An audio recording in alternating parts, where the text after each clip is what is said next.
Circle of Inevitability, capítulo 578. Marionetes. Em meio à explosão estrondosa, a divisória que separava as duas suítes e a que dava para o corredor desmoronou simultaneamente, causando estragos nos móveis próximos, no teto acima, no chão sob seus pés e nos cômodos opostos, envolvendo-os rapidamente em um inferno crescente. Jenna não havia utilizado todos os explosivos, caso contrário, todo o quinto e quarto andares do Motel Solou teriam desabado em uníssono. No entanto, uma parte do telhado cedeu, e o chão ficou tomado pelo caos. O epicentro da explosão revelou o quarto abaixo. Enquanto as paredes dos cômodos adjacentes sucumbiam ao ataque, os tijolos e a madeira impulsionados pela onda de choque atingiram Georgia, fazendo com que suas costas se dobrassem e sua cabeça se abrisse, liberando um fluxo de sangue vermelho vivo. Lugano saiu de seus pensamentos intermitentes e rigidez corporal, recuperando sua compostura. Posteriormente, ele sentiu uma dor lancinante quando a violenta onda de choque, misturada com chamas e destroços, o lançou pelo ar. Se não fosse por Georgia protegendo-o e com seu físico robusto de plantador, ele provavelmente teria enfrentado ferimentos graves, oscilando à beira da morte. Membros poderiam ter sido cortados, ou pontos vitais atingidos. Apesar disso, ele ficou bem espancado, com alguns ossos quebrados, quase sucumbindo à inconsciência. Ludwig havia buscado refúgio sob a mesa de jantar em algum momento, junto com sua comida. Com a vantagem da distância e do escudo improvisado, ele suportou apenas o impacto da mesa desabada. Simultaneamente, Jenna e Anthony saíram do banheiro do quarto principal da suíte, com os olhares fixos nos cômodos adjacentes, onde as paredes haviam desmoronado, enchendo o ar com poeira rodopiante. Eles vagamente discerniram uma pessoa. A pessoa, com uma semelhança impressionante com Ruby opaco, estava ao lado da poltrona reclinável. Locke. Jenna não perdeu tempo. Ela condensou uma chama escura e ilusória e a lançou em direção ao seu alvo. Atrás dela, os olhos de Anthony Reid assumiram uma tonalidade dourada, as pupilas dilatando. Ele estava pronto para travar em Locke, pronto para liberar frenesi, uma técnica que mergulharia Locke em um estado emocional e psicologicamente abalado, tornando-o incapaz de pensamento racional e resposta eficaz. Assim que Anthony e Jenna se preparavam para atacar, sua visão escureceu e Locke desapareceu. Eles se encontraram em um vazio, sem céu azul ou nuvens brancas acima, sem chão firme abaixo, apenas escuridão embelezada por uma miríade de estrelas. Vazio cósmico.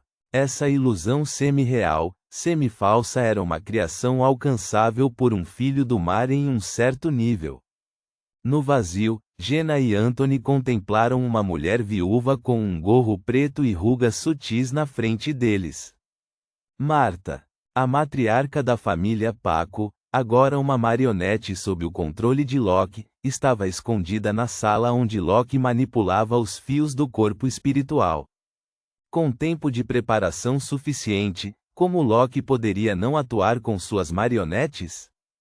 Ele tinha duas marionetes com poderes Beyonder, e esta era uma delas. A outra permanecia escondida, com o último espaço reservado para situações específicas, adaptável à vontade. Ele poderia ser trocado quando um inimigo estivesse sob controle.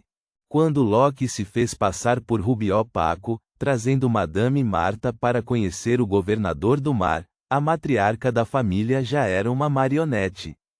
Assim, ele tinha que garantir que ela permanecesse dentro de seu alcance de controle. Lugano discerniu os ferimentos graves de Madame Marta principalmente porque uma marionete era essencialmente comparável a uma entidade sem vida. A manipulação de um mestre das marionetes de seus fios do corpo espiritual permitiu que ela executasse várias ações, imitando características vivas. Para um sequência 8, doutor, isso pareceu ferimentos graves.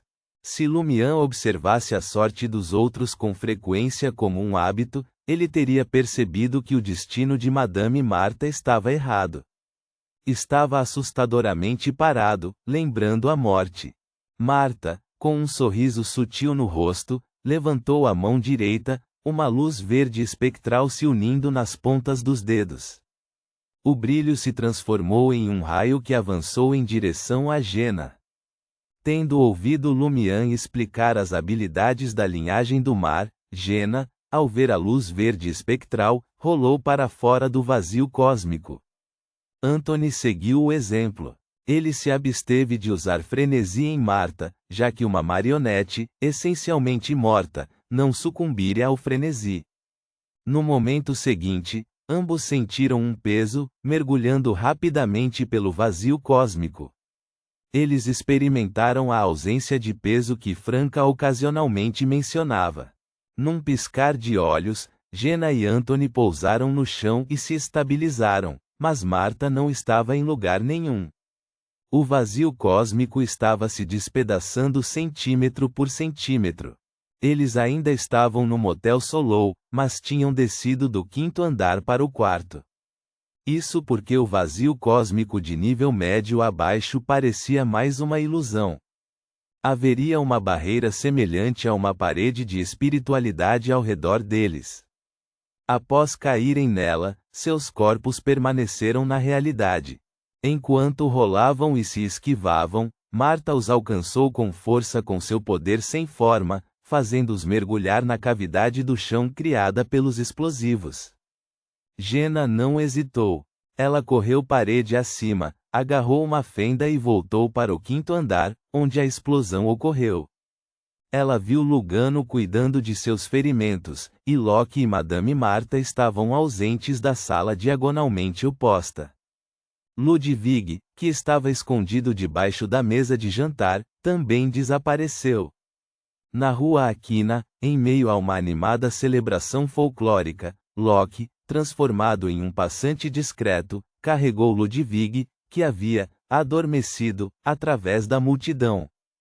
Sua outra marionete, um assegurador da alma do Caminho da Noite Eterna 1, permaneceu escondida no lado oposto da suíte de Lumian, pronta para exercer influência sobre o alvo. Inicialmente, Locke havia despachado sua marionete temporária, Georgia, para lidar com Lugano. Ele havia manipulado os fios do corpo espiritual do médico, mas se absteve de implantar suas marionetes mais potentes. Não era por medo de alertar Ludwig, mas sim por preocupação de que um adversário invisível pudesse estar espreitando nas sombras. Afinal, vários hóspedes do motel não tinham saído para as celebrações rituais de oração do mar. Um casal havia retornado antes do almoço na porta ao lado, quase sincronizando com o alvo. Além disso, o ritual de avanço de um mestre das marionetes exigia uma grande performance, um drama esplêndido e profundo. Assassinatos silenciosos e despercebidos, sem público suficiente, não atendiam aos requisitos. Portanto, Locke intencionalmente destacou Lugano primeiro. Se não houvesse outros inimigos à espreita, era como trocar de marionete. Se houvesse, ele poderia atrair todos para si e manipular clandestinamente o alvo com a outra marionete por perto. Ciente de que era um semideus selado, Locke sabia que sua força poderia ser limitada, mas sua essência permanecia inalterada. Era imune a muitas influências. No entanto, ele acreditava que o sono forçado do Caminho da Noite Eterna ainda seria eficaz. Como esse semideus selado podia sentir exaustão, fome e a necessidade de descanso, comida e sono como uma criança de verdade, isso implicava que o selo havia impactado características correspondentes, tornando-o semelhante a uma pessoa comum nesses aspectos. No máximo, ele acordaria mais rápido e precisaria de menos tempo de descanso. Alguns segundos seriam tempo suficiente para Loki se realocar e se esconder com o alvo antes de tentar manipular os fios do corpo espiritual do outro grupo. Suas duas marionetes agiriam independentemente, confundindo os dois inimigos e os clérigos da Igreja Mãe Terra que se aproximavam. Elas os liderariam em uma perseguição que se estenderia por cerca de 100 a 200 metros, completando a performance correspondente. Conforme o tempo se aproximava, os inimigos localizariam seu esconderijo através da trajetória das marionetes, antecipando alegremente um encontro. No entanto, o que os aguardava seria uma marionete de nível semideus, levando a um resultado terrível e sombrio. Sob os olhos atentos dos cidadãos ao redor, a magnífica peça seria concluída. Loki poderia consumir a poção e acender a sequência 4, tornando-se um feiticeiro bizarro. Reticências. No navio do noivado, dentro do vazio cósmico de Lato Guiaro. Isso era fundamentalmente diferente das habilidades de nível médio-baixo. Era tanto um reino ilusório quanto um espaço alternativo que podia fazer as pessoas se perderem e se tornarem anormalmente frágeis. Era semelhante à garrafa de ficção aumentada com alucinações. A massa pegajosa de carne que Lumian havia expelido se contorceu rapidamente, esticando-se e expandindo-se em uma pessoa perceptível. Envolto em tecido vermelho sangue e com um capuz combinando que escondia seu rosto nas sombras, a figura revelou-se ninguém menos que o Senhor K da Ordem Aurora. Para conter as maquinações da reunião da mentira, Lumian escolheu a estratégia de força esmagadora. Ele conseguiu isso com poder aberto e imponente, complementado por arranjos meticulosos. Este plano permitia uma margem justa de erro. Mesmo que Lumian fizesse um cálculo errado, contanto que a reunião da mentiras não tivesse ajudantes de nível anjo ou 3 ou mais santos, ele poderia salvar a situação mantendo pelo menos um ou dois membros-chave. Para aumentar suas chances, Franca estendeu convites para Hela e Gandalf. A Ordem da Fertilidade também notificou os superiores, garantindo a presença de um santo supervisionando Porto Santa durante o ritual de oração do mar. O Clube do Tarô tinha 2 portadores de cartas dos arcanos maiores posicionados nas proximidades.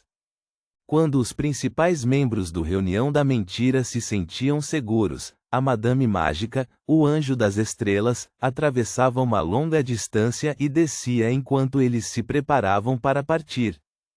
Para precaução extra, Lumian utilizou o dedo do Sr. K para levá-lo a Porto Santa. Com a metamorfose do poder do Bispo Vermelho, ele se transformou em uma bolha de carne, e foi escondido no estômago de Lumian para se infiltrar no navio do noivado. O Sr. K olhou para cima, seus olhos assumindo uma ilusão sobrenatural, como se escondessem portas escondidas. Examinando rapidamente o vazio cósmico, ele identificou uma rota de fuga. "Siga-me", disse ele a Lumian com a voz rouca. Assentindo, Lumian enfiou a mão na bolsa do viajante, tirou as luvas de boxe atormentadoras e se preparou para calçá-las. Se vocês ainda tiverem um plano B ou se alguns poderosos não aparecerem a tempo, eu chamarei a atenção dos deuses malignos e criarei o caos. Nós todos enfrentaremos o perigo juntos. Saídas antecipadas? Esqueça. Nota 1. Sequência 6. Ponto.